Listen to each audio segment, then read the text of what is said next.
Hello, peoples of the internet. I'm DMZ Geek, and this is my top 10 favorite Steam games. What? Didn't you already do that video? Yes. Well, kind of. Actually, I only did my top 5 favorite Steam games back then, and that was almost a year ago, and I only had 17 games in Steam. Since then, I've grown to have 117 games in Steam. Actually, 120 to be exact. Made it a bit hard to narrow my options down. But I did it anyways! So without further ado, my top 10 favorite Steam games. Starting off this list at number 10 is the Stanley Parable. No game was so spontaneous than Stanley Parable when I first started playing it. And that's a good thing. Just listen to this song. There once was a man named Stanley, who people considered so manly. But the truth must be told, he was not very old, and was quite particularly gangly. What Stanley liked most was buttons. He pushed them like some kind of glutton. He did it all day in a meaningful way, but his brain had long ceased to function. Which is why he is in this parable, and lives an existence quite terrible. And if you are not strong and keep playing along, you too will become quite unbearable. Yes. You too will become quite unbearable. The game is full of life, laughter, references, fourth wall breakings, and so much more.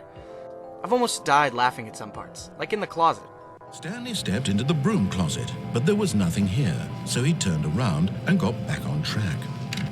There was nothing here, no choice to make, no path to follow, just an empty broom closet. No reason to still be here. It was baffling that Stanley was still just sitting in the broom closet. He wasn't even doing anything. At least if there was something to interact with, he'd be justified in some way. As it is, he's literally just standing there doing sweet FA. Overall, this game won a place on my top 10 for its charming sense of humor and many, many endings. Next, we have Screen Cheat, an 8-person multiplayer first-person shooter, except with a twist if that description wasn't enough for you. In order to know where your opponents are, you have to actually screen cheat. Peek at their screen to figure out where they are. That's the only way to tell, as everybody is invisible in the actual game. Super fun gameplay, not to mention the large selection of goofy weapons. Outlast! I was going to record some footage of Outlast initially, but then Outlast wouldn't launch, so that's fun.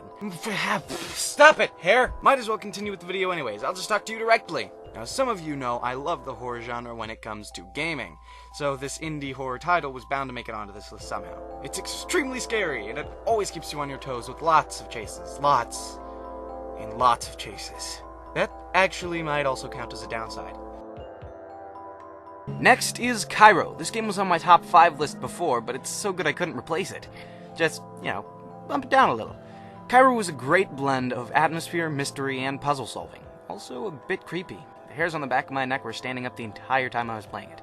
But that's beside the point. It's fantastic. I love it. It's so good. Portal 2. Yep, another one from the last list. Except this one has sentimental attachment. This was the second PC game I ever got, and the game that started my Steam collection. And it's still fun to play. Intuitive controls, an enthralling story, and plenty of portals. Just remember, the cake is a— Ow! Man, what are you doing? That's enough. Number 6 has got to be A Story About My Uncle. This one has a lot of story, and I love me some story games. On top of an amazing story, this game has a beautiful world, and some really cool gadgets. And it's kinda creepy.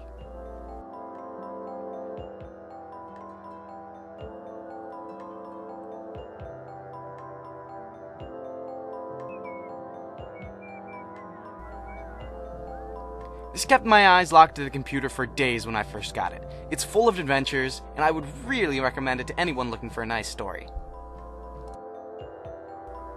Next is Nascence, a beautiful platformer about... Well, that subject is really up for debate at this point. It's kinda confusing, but fun nonetheless. I love the simple graphics and isolated feel that the game had. It really sent shivers down my spine. The atmosphere is amazing. All in all, it's a great game, and I would definitely play it if I were you. Seriously. Go play it. What are you waiting for? Oh yeah, the next game on my list. Amnesia and I might not always see eye to eye, but it's a really fun game if you can get past all the heart attacks. This game made it onto my top 3 because it's full of suspense, my personal favorite quality in a horror game. And it's packed full of it. Then it lulls you into a false sense of security where it makes you feel like it's got your heart all nice and safe inside a wonderful cottage right outside a beautiful town, but then reveals itself to be a horrible, gut-wrenching experience that you'll regret ever experiencing until the day you die. 9 out of 10. This game made my jaw drop the first time I played it. It was beautiful and I loved it. I still do, in fact. Skyrim is an open-world RPG, emphasis on open world. You can do anything. Become a hero, become a villain, kill a goat, kill an orc, fly to a lesser degree.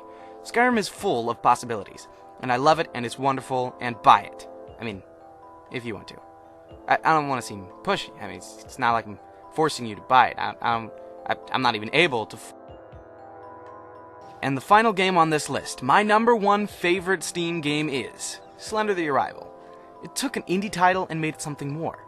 This game, I felt, had a good mix between indie elements and better elements. It was the first good quality horror game I ever played, so I guess it's also nostalgia that gets this high on the list. Regardless, it's one of my favorite games to play on a late night when I'm in the mood to pee my pants. That is all. Thank you so much for watching, guys. I really appreciate it, and I hope you enjoyed this video. If you did like this video, then please click that like button.